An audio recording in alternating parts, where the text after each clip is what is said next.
महाभारत का युद्ध ऐसा भयावह युद्ध था जिसमें बहुत से दिग्गज और शक्तिशाली योद्धाओं ने कौरवों और पड़ावों की तरफ से लड़ाई लड़ी और अपने प्राण त्याग दिए।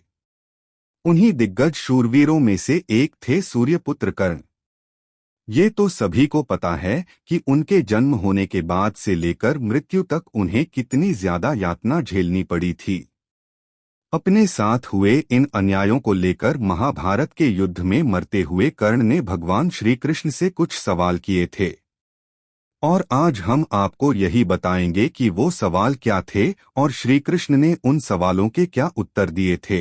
अर्जुन के हाथों जब कर्ण को बाण लग गया और कर्ण को जब आभास हो गया कि अब मेरा अंतिम समय आ गया तो उन्होंने भगवान श्री कृष्ण को अपने पास बुलाया और उनसे पूछने लगे, हे माधव, मेरा मन में कुछ प्रश्न हैं जिसका मैं मरने से पहले समाधान चाहता हूं और ये समाधान केवल आप ही बता सकते हैं। तब श्री कृष्ण ने कर्ण से बोले, मित्र, जो भी पूछना है पूछो। तब कर्ण बोले, हे माधव, जन्म लेते ही मुझे मेरे माँ ने त्याग दिया। एक अवैध बच्चे के रूप में जन्म लेने में मेरा क्या अपराध था? उसके बाद गुरु द्रोणाचार्य ने मुझे शिक्षा देने से मना कर दिया क्योंकि मैं राधे पुत्र अर्थात सूत पुत्र था। क्षत्रिय होते हुए भी मैं क्षत्रिय ना था, इसमें मेरा क्या अपराध था? भगवान परशुराम ने मुझे सिखाया तो सही, परंतु श्राप दे दिया कि जिस वक्त मुझे उस विद्या की सर्वाधिक आवश्यकता होगी उस वक्त मैं वह विद्या भूल जाऊंगा, क्योंकि उनके अनुसार मैं क्षत्रिय नहीं था। एक बार दुर्गवास मुझसे एक गाय को बाण लग गया जिससे उसकी मृत्यु हो गई और उसके मालिक ने मुझे श्राप दिया जबकि मेरा कोई दोष नहीं था। इतना ही नहीं, द्रौपदी के स्वयंवर में भी मेरा अपमान किया गया। माता कुंती ने मुझे आखिर में मेरा जन्म रहस्य बताया, किंतु अपने अन्य बेटों को बचाने के लिए। जो भी मुझे प्राप्त हुआ है दुर्योधन से ही हुआ है, तो अगर मैं उसकी तरफ से लड़ी तो मैं गलत कहाँ हूँ?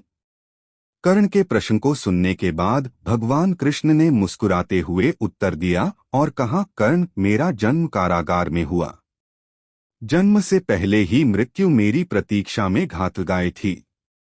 जिस रात मेरा जन्म हुआ उस माता पिता से दूर किया गया। तुम्हारा बचपन रथ, घोड़े, धनुष्य और बाण के बीच उनकी ध्वनि सुनते बीता। मुझे ग्वाले की गौशाला मिली, गोबर मिला और खड़ा होकर चल भी पाया। उसके पहले ही कई प्राणघातक हमले झेलने पड़े। कोई सेना नहीं, कोई शिक्षा नहीं, लोगों से ताने ही मिले कि उनकी समस्याओं का कारण मैं हूँ। तुम्हारे गुरु जब तुम्हारे शौर्य की तारीफ कर रहे थे, मुझे उस उम्र में कोई शिक्षा भी नहीं मिली थी। जब मैं 16 वर्ष का हुआ तब कहीं जाकर ऋषि सांदीपन के गुरुकुल पहुंचा। तुमने अपनी पसंद की कन्या से विवाह किया, परंतु मैंने जिस कन्या से प्रेम किया वो मुझे नहीं मिली और विवाह उनसे करने पड़े जिन्हें मेरी चाहत थी या जिनको मैंने राक्षसों से बचाया था। मेरे पूरे समाज को यमुना के किनारे से हटाकर एक दूर समुद्र के किनारे बसाना पड़ा, उन्हें जरासंध से बचाने के लिए। रण से पलायन के कारण मुझे भीरू भी कहा गया। अगर दुर्योधन युद्ध जीतता है तो तुम्हें बहुत श्रेय मिलेगा। धर्मराज अगर जीतता है तो मुझे क्या मिलेगा? मुझे केवल युद्ध और युद्ध से निर्माण हुई समस्याओं के लिए दोष दिया जाएगा। हे कर्ण, हमेशा इस बात का स्मरण रखना कि हर किसी को जिंदगी चुनौतियां देती हैं, जिंदगी किसी के भी साथ न्याय नहीं करती। दुर्योधन ने अन्याय का सामना किया है तो युधिष्ठिर ने भी अन्याय भुगता है, लेकिन सत्य धर्म क्या है यह तुम जानते हो। कितना ही अपमान हो, जो हमारा अधिकार है वो हमें न मिल पाए तो कोई बात नहीं। महत्व इस बात का है कि तुम उस समय उस संकट का सामना कैसे करते हो।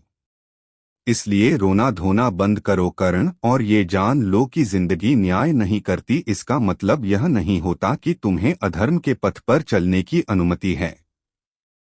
कर्ण एक दानवीर राजा थे, जिसके कारण श्री कृष्ण ने कर्ण के आखिरी समय में भी उसकी परीक्षा ली और कर्ण से ब्राह्मण के रूप में दान मांगा।